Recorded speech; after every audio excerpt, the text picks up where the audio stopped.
faithfully delivering value, interpreting great books worldwide. Hi, this is Sally's Book Talk. Today's book interpretation is The Evolution of Cooperation. This book centers on one core question: what's the best cooperation strategy? Simply put, if you live in society, you got to cooperate with others. But cooperation often leaves people feeling unhappy, like some folks who always put themselves first, never considering partners' interests or feelings. Others seem cooperative up front, but actually work against you, even stabbing you in the back.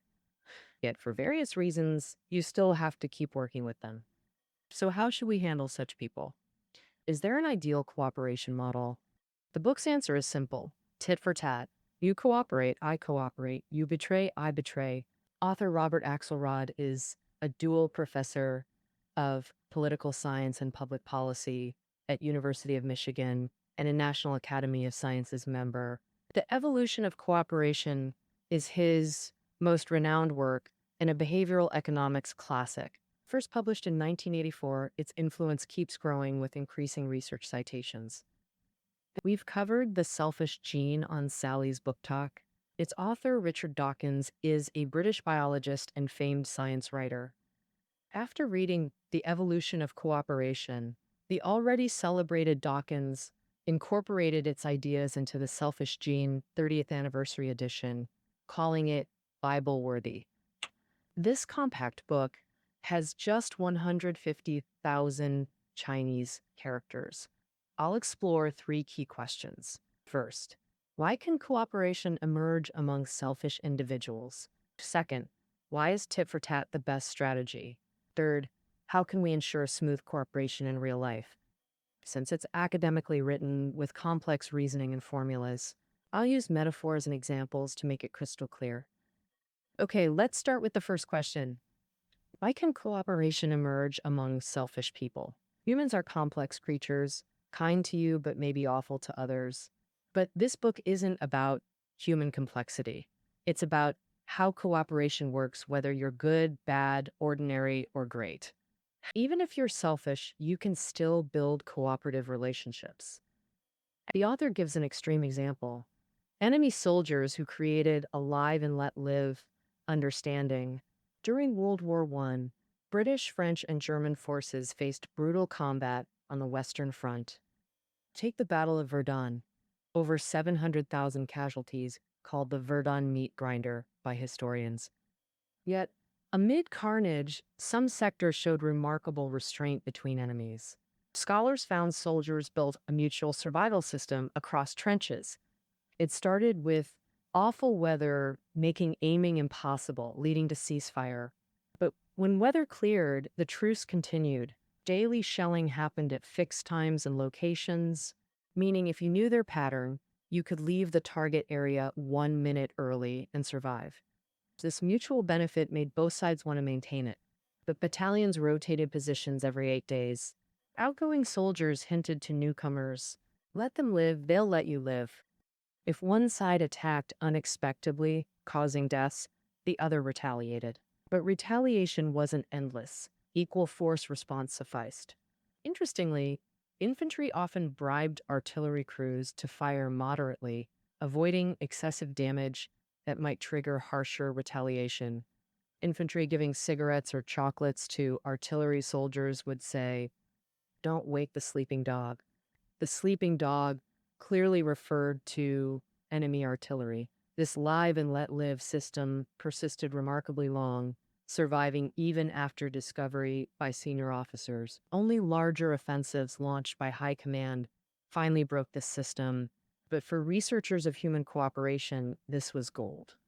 That mortal enemies established frontline cooperation in WW1 remains a miraculous case study. So we see stable cooperation emerges when long-term mutual benefit exists. This law applies not just to humans, but all living creatures, like fungi and algae cooperating to form lichens that shelter ants. In return, ants protect lichens, bees gather nectar while pollinating flowers. All right, let's summarize part one. The author found cooperation even between enemy soldiers.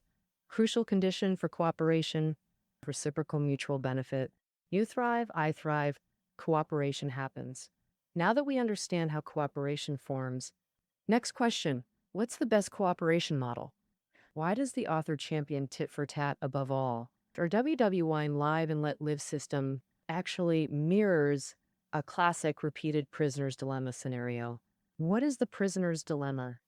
Conceived in 1950 by Rand Corporation, a top U.S. think tank, two bank robbers arrested and interrogated separately face a sentencing dilemma. If neither snitches, both get 1 year. If both snitch, both get 3 years. If one snitches while the other stays silent, the snitch walks free, the silent gets 5 years. If you were the prisoner, what would you choose? Would you stay silent or snitch? What do you think your partner would choose? The prisoner's dilemma reveals tough choices when people interact. Sometimes the seemingly best choice becomes worse if the other person changes tactics. Freedom is the best outcome, but requires one to snitch while the other stays silent. Who does what? Neither wants to be silent, but mutual snitching leads to the worst outcome. Mutual silence is actually optimal. Cooperation maximizes benefits. Repeated prisoner's dilemma means playing multiple rounds where past choices inform future moves, unlike the one-shot version. This book focuses on repeated dilemmas, like WWI soldiers choosing daily not to ambush, a cooperation equilibrium. Building cooperation maximizes mutual interests. But real-world pressures, like orders from superiors, can force attacks. In such cases, if attacked, retaliate once, but keep retaliation proportional, no escalation. This mutual understanding is tit for tat.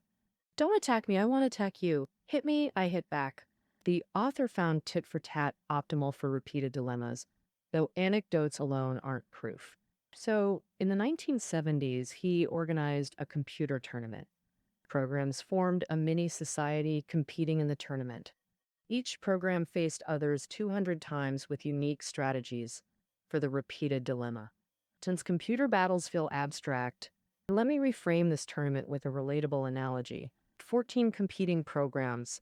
We'll think of them as 14 hardworking classmates in a middle school class. In the upcoming studies, they'll take many, many exams. Before each exam, they're paired into two-person study groups for prep work. If both share their class notes, each gets 3 points. If neither shares notes, each gets 1 point. If one shares notes, but the other doesn't, the sharer gets 0 points, and the non-sharer gets 5 points.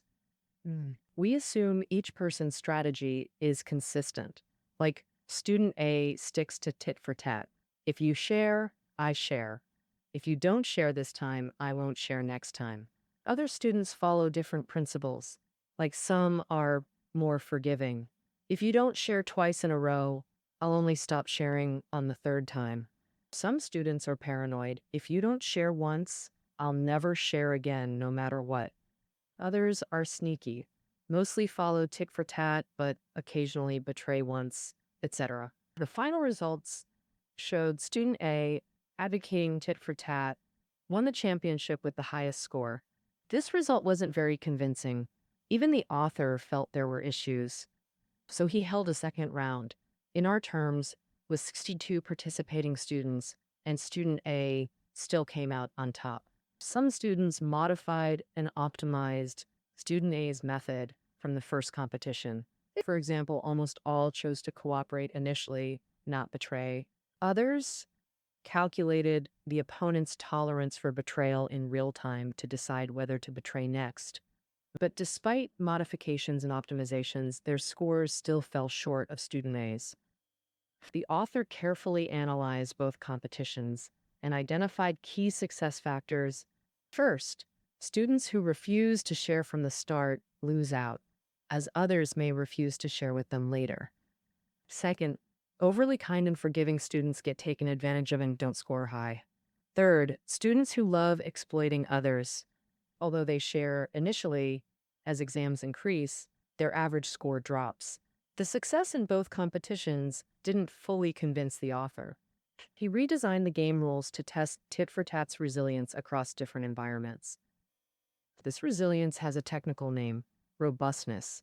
Lu as in Lubon, bang as in club. Its English term is robust. a key game theory concept meaning stability and shock resistance. Like a student acing homework but failing major exams, that's poor robustness. For the third tournament, the author used evolutionary gaming instead of new participants. Evolutionary gaming means programs compete repeatedly, eliminating low scores over time while survivors continue, gradually revealing which programs would ultimately survive. After 1,000 rounds, Tit-for-Tat's advantage grew, while non-sharers got eliminated, leaving only cooperative, kind players resembling Tit-for-Tat. Eliminations became impossible. Evolutionary gaming culminated in a harmonious dance of kind students. After these competitions, you might wonder, why does Tit-for-Tat succeed? The author identified 4 traits: niceness, retaliation, forgiveness, and clarity. Take student A. Niceness prevents unnecessary conflicts. By sharing notes up front, student A avoids initial exclusion. Retaliation deters repeat betrayals. Try it once and you won't dare again. When meeting non-sharers, student A withholds next time. This retaliation deters. Forgiveness helps rebuild cooperation. Student A doesn't hold grudges. If you share again, they'll resume sharing too. Clarity means no tricks. Student A never betrays cooperation first. Such firmness builds lasting partnerships. All right, let's summarize part 2. Across tournaments, tit for tat, through niceness, retaliation, forgiveness, and clarity, built cooperative networks by rewarding cooperation while punishing betrayal. Now, I'll move on to the third question. In our real lives, how widely applicable is the tit for tat model? Whether in family, neighborhood, workplace, or business, how can we ensure smooth cooperation? Before answering this, I need to revisit the computer tournament on repeated prisoner's dilemma for analysis.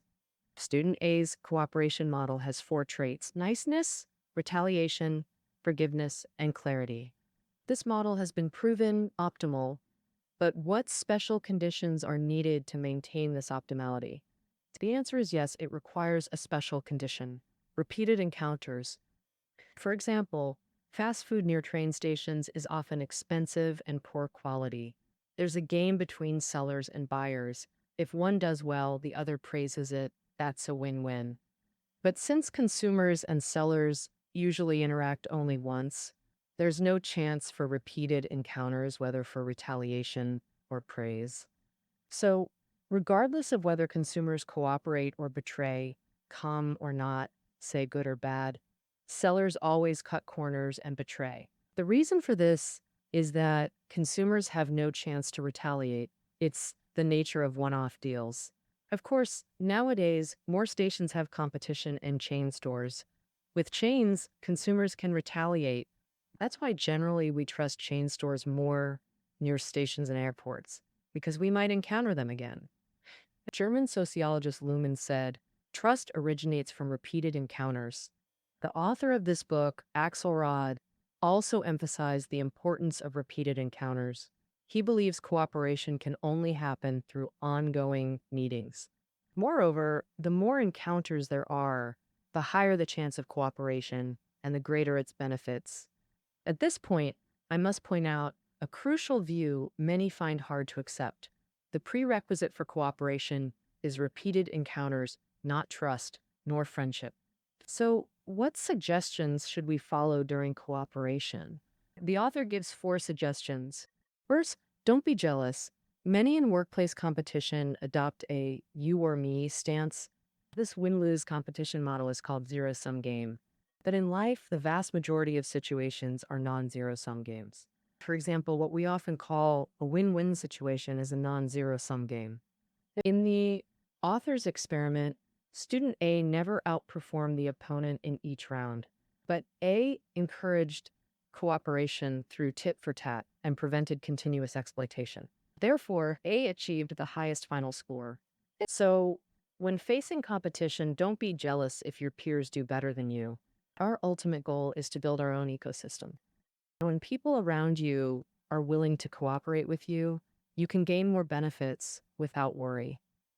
Because betrayal by those around you can lead to losses, Ultimately, you can achieve greater success. Second point, don't betray first. First betrayal brings terrible consequences because first impressions are crucial. Many people judge others based on their initial impression. If you betray first, you're ruining your reputation and image, making it hard to build cooperation later. Third point, reward cooperation. Also, retaliate against betrayal and know how to be grateful. This point is easy to understand, but in Chinese cultural context that emphasizes winning people over with virtue, many believe you can show kindness to betrayers to influence them. Here's a piece of advice: never tolerate betrayal. You can be polite, but punishment should still be applied. In New York's Diamond Business Circle, merchants are exclusively from the Jewish community. They can form multi-million-dollar deals based on verbal agreements. The reason they maintain this low-cost transaction model isn't due to close friendships, but because it brings greater profits, allowing them to outcompete others. At the same time, if someone breaks a verbal agreement, they immediately face harsh punishment. Cooperation brings huge rewards, betrayal brings severe penalties. Only this way can long-term cooperation be formed. Fourth point, don't play small tricks. Some people cooperate most of the time, but occasionally slip up with small tricks. Such people risk big losses if they encounter someone who permanently retaliates at the first sign of betrayal. Of course, more importantly, if your cooperation principles aren't clear, others will think you're too scheming. For someone who's too scheming, many people will avoid them. The above 4 points are mainly key points to note during cooperation. But if we haven't established cooperation with others, or problems arise during cooperation, putting it on the brink of failure, we need other methods to promote, expand, and stabilize cooperation. Here, I'll mainly discuss 3 points. First, increasing the impact of the future. For example, old Jang next door hired a nanny. This nanny is hardworking and capable, and the whole Jang family likes her. But these days, nanny prices are rising every year. If old Jang doesn't raise his nanny's salary, she might switch to another family. Old Jang's daughter is now in 4th grade. It will take at least 6 years until she graduates from junior high, and the family won't need a nanny anymore. Old Jang came up with an idea. On one hand, he moderately reduces the nanny's current salary. On the other hand, he signs a contract with her. As long as the nanny serves in his home for 6 years, she can receive a one-time reward of 30,000 yuan. This is how to increase the impact of the future to solidify current cooperation. Second point, changing the payoff for betrayal. On this point, the author cites the case of government tax collection. We know that taxes collected from the people can be used to build roads, libraries, city squares, defend the country, and maintain order. But individuals naturally have a tendency to evade taxes because there's a long waiting period and complex process between paying taxes and receiving benefits. To ensure long-term cooperation, i.e., paying taxes on time, the government must crack down hard on tax evasion. When a person evades taxes, meaning the payoff for betrayal is changed to jail time, they will honestly pay taxes. So if you can change the other party's payoff for betrayal, you can alter the cooperative relationship. Final point, improving discernment ability. Choosing to cooperate or betray requires the ability to discern the other party. Real society isn't a competition between computer programs. It has many more complex scenarios. How to identify the other party's smoke screens, sweet talk, and past behavior requires more precise discernment ability in different scenarios. Earlier, we mentioned fast food restaurants near train stations. Why in high-flow or unfamiliar places are we more likely to trust standardized chains like McDonald's and KFC? An important reason is that McDonald's and KFC have distinct branding, making them easy for you to recognize. Exactly. The essence of branding is to maximize your familiarity with the product, solidifying your ability to identify it. Conversely, when consumers face an unfamiliar product, like a financial product with seemingly good returns, you need to understand the company's founders, managers, etc., to decide whether to buy it. This process also strengthens discernment. So, investors will read related media reports and check government registration information. These practices are all efforts to improve discernment ability. All right, let's summarize part 3. During cooperation, don't be jealous, don't betray first. Reward both cooperation and betrayal, and don't play tricks. Additionally, we can promote, expand, and stabilize cooperative relationships by increasing future impact, changing the payoff for betrayal, and improving discernment. All right, we've covered the basic content of the evolution of cooperation. We now know that the key condition for cooperation to be established is repeated encounters between both parties, not whether you're a good or bad person. Authoritative Axelrod's view is clear. Cooperation doesn't require friendship, only repeated encounters. The greater the chance of encounters, the higher the probability of cooperation being established. Second, to gain richer cooperation rewards, you should maintain clarity in your strategy during cooperation.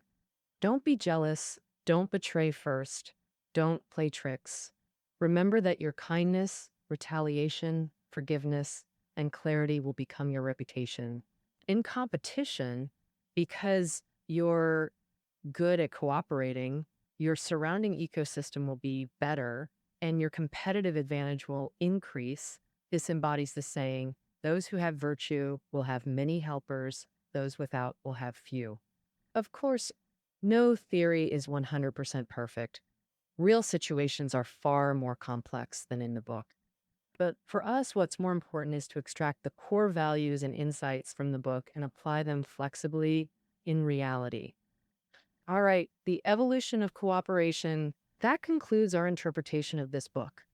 Listening notes are below the audio. See you tomorrow.